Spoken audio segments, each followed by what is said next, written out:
Hello, welcome to my channel. My name is Kemi and I'm here to show you how to express yourself to get the best results. Today, I'm talking about a serious topic, which is communication in times of harassment, particularly in the work setting. Now, work setting can mean different things for different people. It can be offices, it can be in their own business, it can literally be anything. But in a setting where you are working with other people and you are being harassed, you are being abused, what are the ways to communicate to get the best results in that scenario? I'm here to attempt to give a few tips that I hope you will find useful. My first point is addressed at the people who are responsible for the harassment in the first place. Men and women who think it's okay to use their power to oppress other people and to treat other people badly, because it's very easy to focus on what the victim of the harassment should do and not on the cause or the perpetrators of the harassment. If you happen to be watching this video and you know that at some point in time you have treated someone poorly, you've harassed them, you've used your position of influence to treat them in an unfair way, and you have put them in a very difficult position simply because you can, please know that what goes around comes around. And there is consequence for literally everything. Everything we do has a consequence in one way or the other. And so if you think that, because you are in a position of power today, you can take advantage of people and treat them poorly, harass them, abuse them, and get away with it, please know that no one really gets away with anything bad that they do. I mean, sometimes it may seem like it because the consequence is not immediate, but there will always be a consequence. And it may come at a time when you don't even realize that it is linked to the action that you're taking. You also want to ask yourself, if I was in the position that this person is in, how would I feel about this? You need to take that, what I call the self-interest test. If it was me or someone that I care about, maybe my child, my family member, that was being treated the way I'm treating this other person, will I be fine with it? If you will not be, then please stop.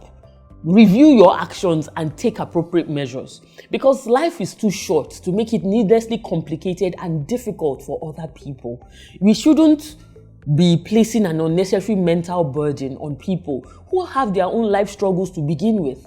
We spend too much time at work for us to be making it a miserable experience for others. And so if you happen to be the person harassing, please think about your actions. Think about the long-term consequences that are inescapable, and please stop today.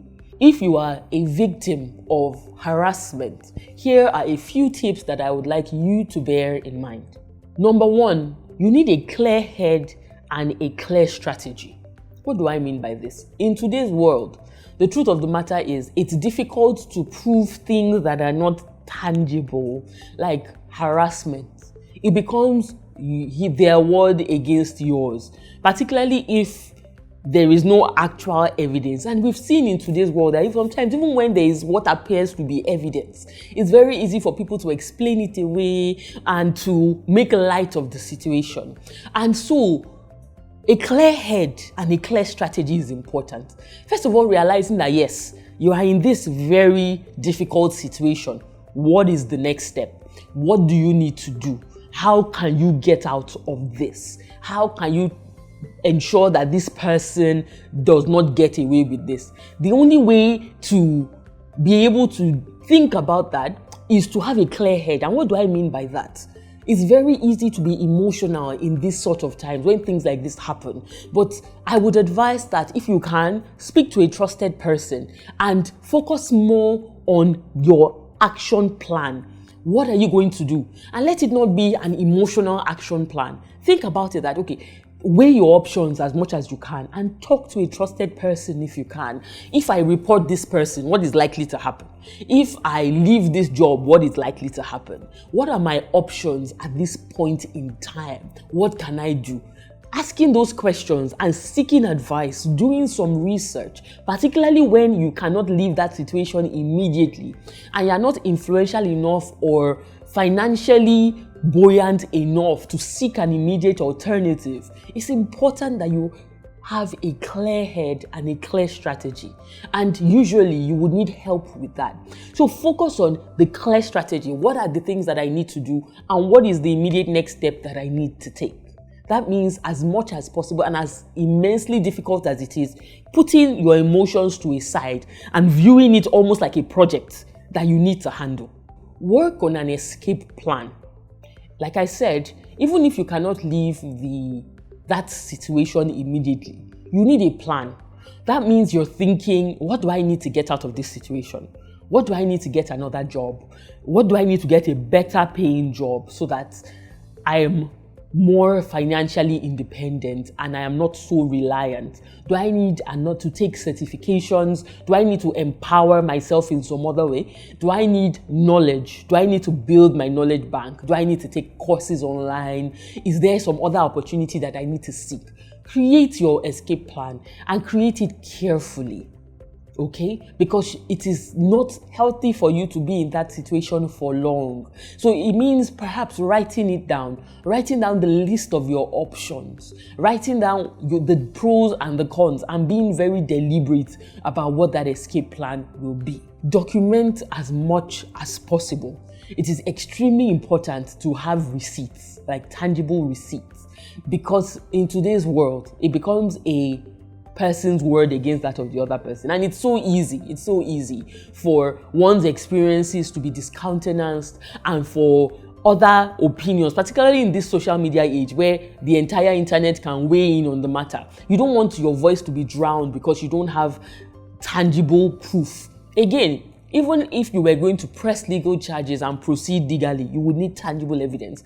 So, and it takes time to collect evidence, right? So it means from the beginning, when you recognize that, okay, this is obviously clear and deliberate harassment, I need to begin to gather my evidence. I need to begin to gather my facts. It means, for instance, that if it's a message that is being sent to me, or if there's a certain way that a person is acting, maybe I want to see, okay, is there a way that I can get them to do it in the presence of another person? Or is there a way that I can get them to document what they are saying in writing? Is there a way that I can actually record them without them knowing? And is there a way that I can ensure that I am including timestamps in these recordings? It may mean creating an email trail to yourself where you document every single occurrence. You can send it to yourself every day that something happens that you are concerned about. Write it down, email it to yourself, continue that email trail. Where you have receipts, you have documents to attach it and send it. That way you have a record that has timestamps and you can send it to other people as well as a means of security. Finally, be careful about who you speak to.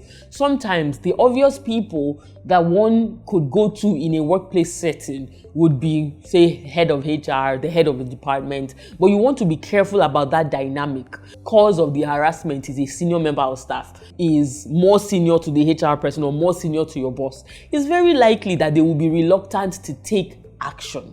So you want to be very deliberate about who you speak to. You can make it such that you are logging written complaints to the necessary channels. You send an email that says, this is a summary of the discussion we had concerning my complaint. But be careful who you speak to. Ensure that you're documenting as much as you can and have a clear head, as difficult as it is, because that's the way that you will be able to get to the other side of this and hopefully get some justice for what you're going through. And with that, I come to the end of this video. If you need perhaps specific assistance in this regard, or you would like to talk more about this sort of issues, please feel free to leave a comment or send me an email, and I will look forward to hearing from you. Until next time, keep communicating carefully, and I look forward to seeing you soon.